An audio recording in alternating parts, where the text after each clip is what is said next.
अस्सलामुअलैकुम दोस्तों, तुसी वेख रहे हो मेरा पंजाब टीवी ते मैं तुहाडा मेज़बान मुहम्मद लतीफ़ खरल। दोस्तों सब तो पहले अपने चैनल करो सबसक्राइब ते नाल ही बैल आइकन करो कि ताकि साडी हर नई आने वाली वीडियो का नोटिफिकेशन सब तो पहले तुहाडे तक पहुँच सके, ताकि तुसी वो वीडियो वेखो सब तो पहले।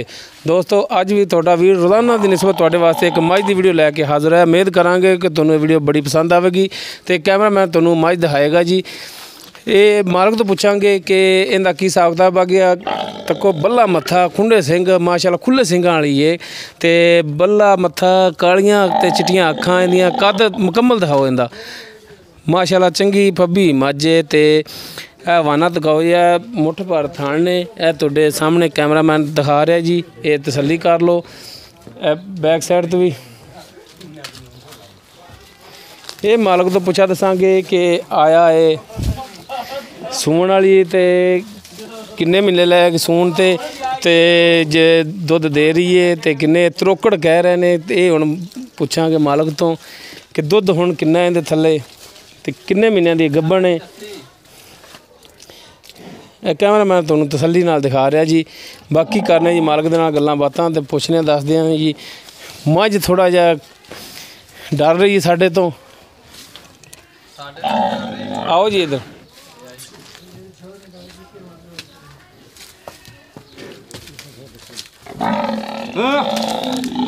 आओ जी जनाब इधर। अस्सलाम वालेकुम जी। वालेकुम सलाम। वाह जी बड़े तेज़ बोले हो जी, बड़े तेज़ है साढ़े तो तेज़ जे। हाँ जी। अच्छा भाई अल्लाह दा साहब तुसीं ये दसो कि मझ जिहड़ी है हाँ जी ये मिलदी है या सूण वाली है, इहदी कंडीशन दसो तुसीं अपनी ज़बान नाल। सूण वाली भी है तो मिलदी भी है।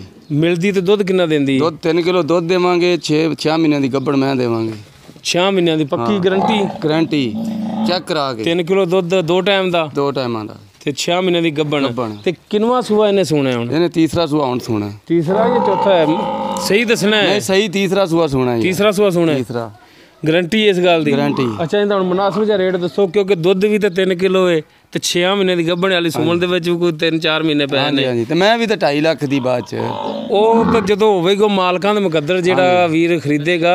ਲੇਕਿਨ ਜਿਹੜਾ ਤੁਸੀਂ हाँ जी ਆ ਯਾਰ ਖੋਲ ਲਓ ਯਾਰ, ਤੇ ਤੁਸੀਂ ਖੋਲ ਕੇ ਨਾ ਉੱਥੇ ਬੰਨ ਲਓ ਯਾਰ ਪੱਠਿਆਂ ਦੀ। ਹਾਂਜੀ ਦੱਸੋ ਇੱਧਰ हाँ जी ਰੇਟ ਦਾ ਮੁਨਾਸਬ ਕਰੋ। मुनासिब रेट ਦਾ 140 1,40,000। ਇਹਦੇ ਵਿੱਚ ਵੀ ਰੇਟ ਦੇ ਵਿੱਚ ਕਮੀ ਪੇਸ਼ੀ ਕਰੋ ਸਾਡੇ ਨਾਲ। ਇਹ ਭਾਵੇਂ ਇੱਥੇ ਕਰ ਲਓ ਤੇ ਭਾਵੇਂ ਬਾਅਦ ਚ ਕਰ ਲਓ, ਇਹ ਕਰਨਾ ਤਾਂ ਪੈਣਾ ਤੁਹਾਨੂੰ। ਚਲੋ ਕੋਈ ਪਿਆਰ ਮੁਹੱਬਤ ਕਰ ਲਾਂਗੇ। ਪਿਆਰ ਮੁਹੱਬਤ ਹੋਰ ਚੀਜ਼ ਹੈ, ਉਹ ਸਾਡੇ ਨਾਲ ਕਰ ਲਿਆ ਜੇ। ਤੇ ਰੇਟ ਦੇ ਵਿੱਚ ਵਾਧਾ ਘਾਟਾ ਜਿਹੜਾ ਉਹ ਖਰੀਦਣ ਵਾਲੇ ਨਾਲ ਕਰਨਾ ਹੈ। ਰੇਟ ਤਾਂ ਫਾਈਨਲੀ ਜਾਇਜ਼ ਕੀਤਾ ਯਾਰ। ਰੇਟ ਤਾਂ ਨਹੀਂ ਉਹ ਪਿਆਰ ਮੁਹੱਬਤ ਫਿਰ ਨਾ ਹੋਇਆ ਤੁਹਾਡਾ। ਰੇਟ ਦੇ ਵਿੱਚ ਕਮੀ ਪੇਸ਼ੀ ਕਰਨੀ ਹੈ, ਰੇਟ ਘਟਾਉਣਾ ਇਦੋਂ 1,40 ਜਿਹੜਾ ਰੇਟ ਇਹਦੇ ਵਿੱਚ ਕਮੀ ਪੇਸ਼ੀ ਕਰੋਗੇ ਸਾਡੇ ਨਾਲ? ਕਰ ਲਾਂਗੇ। ਹਾਂ ਇਸ ਗੱਲ ਤੇ ਉਹਨਾਂ ਕਿ ਕਰੋਗੇ ਸਾਡੇ ਨਾਲ? ਕਰ ਲਾਂਗੇ। ਲੋ ਦੋਸਤੋ 1,40,000 ਰੁਪਏ ਲੱਤਾ ਨੇ ਡਿਮਾਂਡ ਕੀਤੀ ਹੈ ਤੇ ਰੇਟ ਦੇ ਵਿੱਚ ਆਪਣੇ ਨਾਲ ਜਿਹੜਾ ਕਮੀ ਪੇਸ਼ੀ ਵੀ ਕਰਨਗੇ। दोस्तों उम्मीद करांगे कि तुहानूं साडी अज दी वीडियो बड़ी पसंद आएगी। साडी वीडियो पसंद आवे साडी वीडियो नूं लाइक करो, शेयर करो ते अपने कमेंट्स का इजहार करो। साडा राबता नंबर है 0321 57 29 251। दोस्तों इस दे नाल ही लतीफ़ खरल देवो इजाज़त। मिलने नेक्स्ट वीडियो ते। अल्लाह हाफ़िज़।